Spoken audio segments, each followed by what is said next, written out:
Order! Order! You are an incorrigible delinquent at times. Behave yourself, man!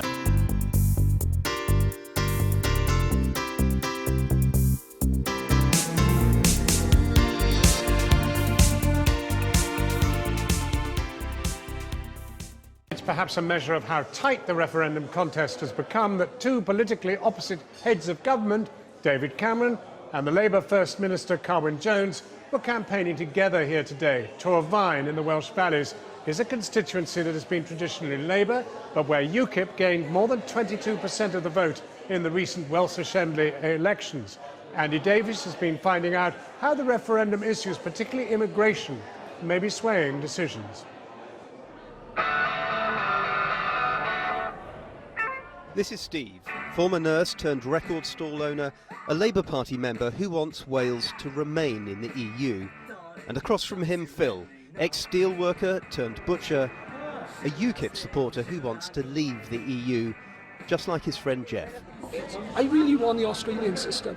If you want to come to this country, you need to support yourself, you need to work, you need to contribute a skill or a trade, and then you're welcome to come. It's quiet, they're taking a break. Europe, the topic, and immigration, the starting point. Without migration, the NHS would collapse. It would collapse.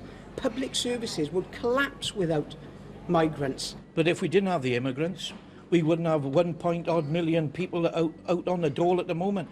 We are keeping people that shouldn't be here. Left, right and centre, where they're coming from, over borders, over the fence, you name it, where they're coming from. You know, it's gone beyond a joke. What do you say to that, Steve? I just think it's an incorrect argument. I don't think there aren't. We're not flooded by migrants.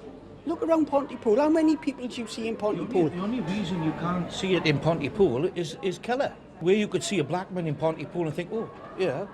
But the only time you're an immigrant in Pontypool is when you open their mouth. And then you go to all the car boot sales, which I'd go to in Abergavenny, they're flooded with immigrants over there. In this constituency of Torfaen, it's estimated just over 3% of the population were born outside the UK. But fears over immigration have been a major factor in UKIP's rise in these old Labour heartlands. And as we found on this Cwmbran housing estate, helping drive the Leave vote. I've already voted, yeah. Which way? Out. Really? Yeah. Why?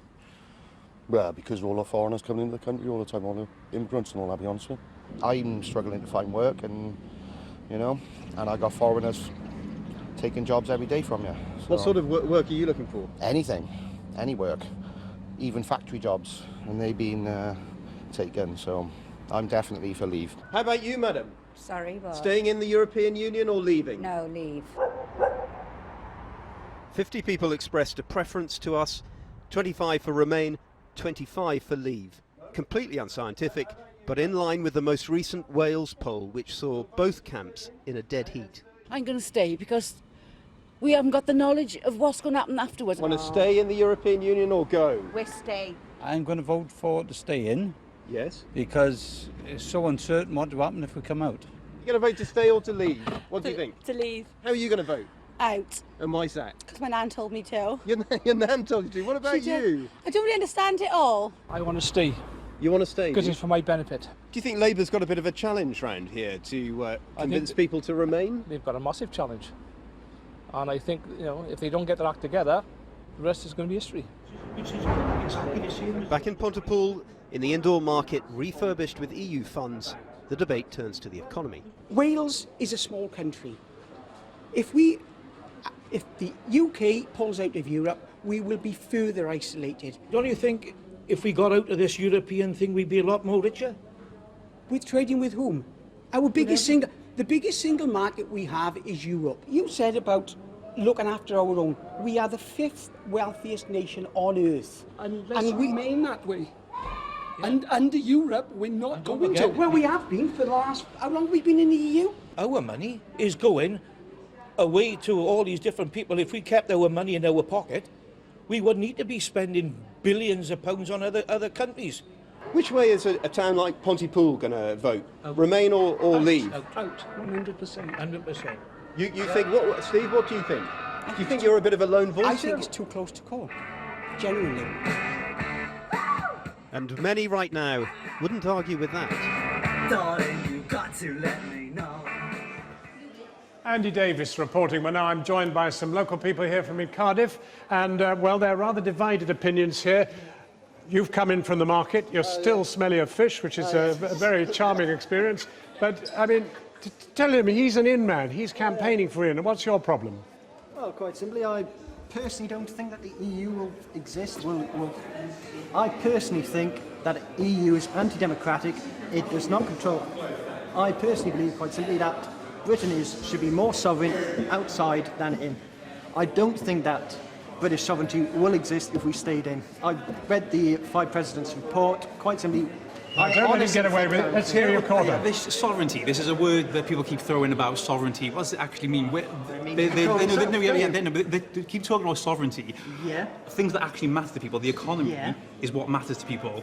We leave, already 100 billion has been wiped off the FTSE 500 companies in the last 5 days. That's just the threat of us leaving. If we actually leave, 9 out of 10 economists all agree that it's going to be bad for us if we leave. Now, I can see you nodding your head there and indeed shaking it, but you're a UKIP man, and UKIP's new in Wales. Sorry? You're a UKIP man, right? I am indeed. And they're really making a swathe now. Yeah, is that because of Europe? Yes, it is because of Europe. You just said, what sovereignty? Lots of people here want to make their own laws and decide what their own future is. Having unelected people over in Brussels making those decisions isn't something that's appealing. What about unelected people in the House of Lords? Well, that's exactly, but that's something for us to make our own minds up after what we want to do. No, it's not. I'm not in favour of the House of Lords. I'd like to see a reformed House of Lords. But one thing I don't want is unelected people in Brussels currently. That's what this decision is about, this referendum, not the House of Lords. Do we want Brussels making our laws? Hang on a moment. Let me hear from you, because it's not about unelected people anywhere. It's about your life, isn't it? Yeah, in my opinion is, as the same as a lot of young people, is that we want to be able to free to move around Europe. For me, I want to go and study in Budapest abroad, and I won't be able to do that if we leave Europe. Why wouldn't you be able to study? Because I can't afford it. Currently, as a European citizen, and I go to study in this university, they'll fund my education. You realise we used to be able to travel before we were in the EU? I do, not with fluidity of movement. How are you able to guarantee that that's going to be the same case after we come out of Europe? Why wouldn't it? Why would you make it difficult? It's not difficult. I've actually recently driven from Britain to Slovakia, with one of the easiest journeys of my life to attend my friend's wedding. Yeah. And I would have been able to do that as short notice and as cheaply as I did. Well, let's spare a thought for a moment for this young woman, because she's German, but she's lived here almost half her life. She's as Welsh as you are. And what's happening to you? I'm not allowed to vote in the referendum because I'm German. I've lived here for 12 years. I'm a taxpayer. I pay national insurance contributions. And it's incredibly frustrating for people like me where there is no clear answer. We don't know what's going to happen to people like myself. And also, I'm an immigrant in this country. I came here to set my life up. I've lived for 12 years, and it's very frustrating. What has UKIP got to say to this immigrant here? What do you mean, what have I got to say? Well, you know, she's part of the problem, isn't she? No, I wouldn't say she's a part of the problem at all. What we're advocating is an Australian point-based system where anyone can come here. You know, there's lots of people in Spain feeling the same way as she is. Hopefully, the negotiation period we have within the 2 years, I couldn't see anyone saying, you're off. I think that's wrong, and I do think you should maybe have a right to vote in this. You know? Okay, well, let me just ask you two, because you're both sort of outers. Emergency budget immediately after Britain leaves Europe, and tax rises of 2%. Is that okay with you? That's today's little emergency budget announced by Mr. Osborne. That's if you believe Mr. Osborne. You don't believe him? Of course not. Of course not. 6 months ago, we were being told we're strong enough, we can make our own way outside the EU. That's what David Cameron said he was going to negotiate. Yep. Now, it's look at all the scare we've had. It's a disaster. All I've succeeded in doing is stirring the pot here in this Cardiff pub, just to get him into a bit of trouble now. We are going to leave them discussing us for the rest of the evening. But tonight, that's it from Cardiff. That's Channel 4 News. Good evening.